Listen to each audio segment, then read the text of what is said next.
Alright guys, we're back at it again. I still haven't fixed that seat yet. I need to put some heat on it, see if I can get it to straighten up a little bit. But today, we're actually going to check these chains. I think they're loose, but it actually sounds like something's caught in between the chain and the guard, so I'm going to check that out. This one seemed like it was fine, but I'll double check it, and I'm going to go ahead and get them greased up, because this thing sat for 4 or 5 years before I got it running. So definitely want to do that. And at some point my new pull start assembly will come in for this, because it's really not a good idea to have that open. That's what people were telling me. It can rain in there and then it rusts everything inside, so that's garbage.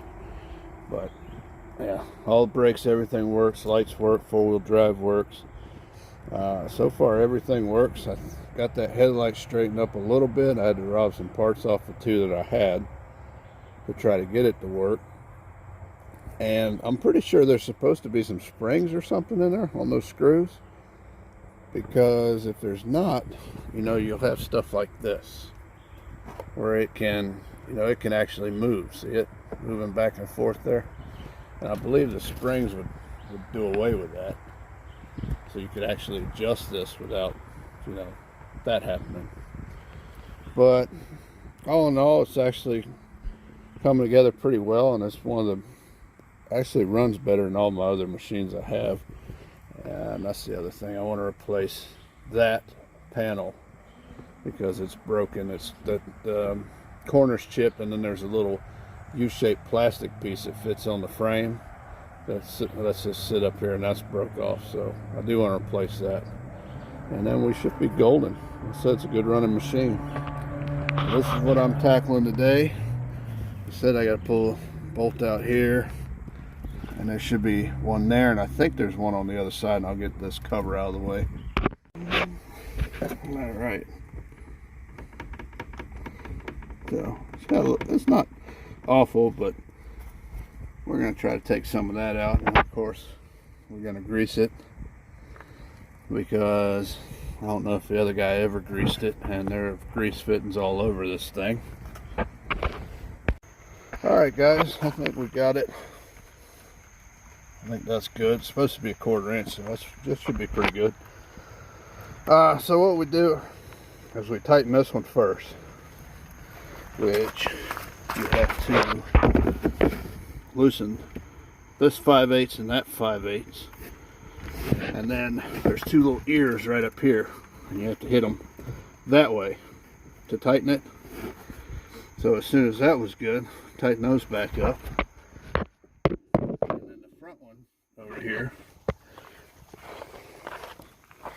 it's a little, you have to go under the front skid plate. Right inside this hole, right there, is a 5/8 that you have to loosen.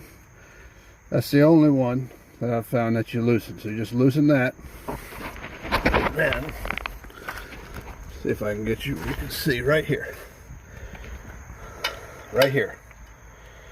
You're going to hit, like I hit it right there, that way. So to move it back this way, to tighten it, to loosen it, obviously would be back this other way. But after you get that done, then you tighten that 5/8 nut up, and you're good to go. And you're looking for the roughly the same 1/4 inch play on that one too. All right, I said it wasn't too bad. To be honest, I think getting the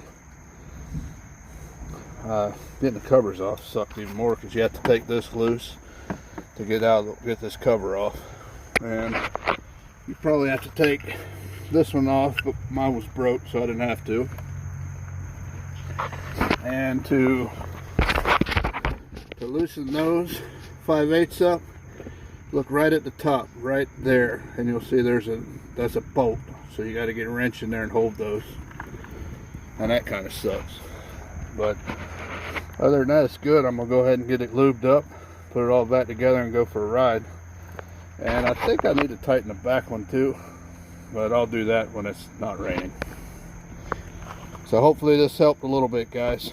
I know it wasn't watching me do it, but I think I tried to explain it the best I could, so hopefully it helps you all out.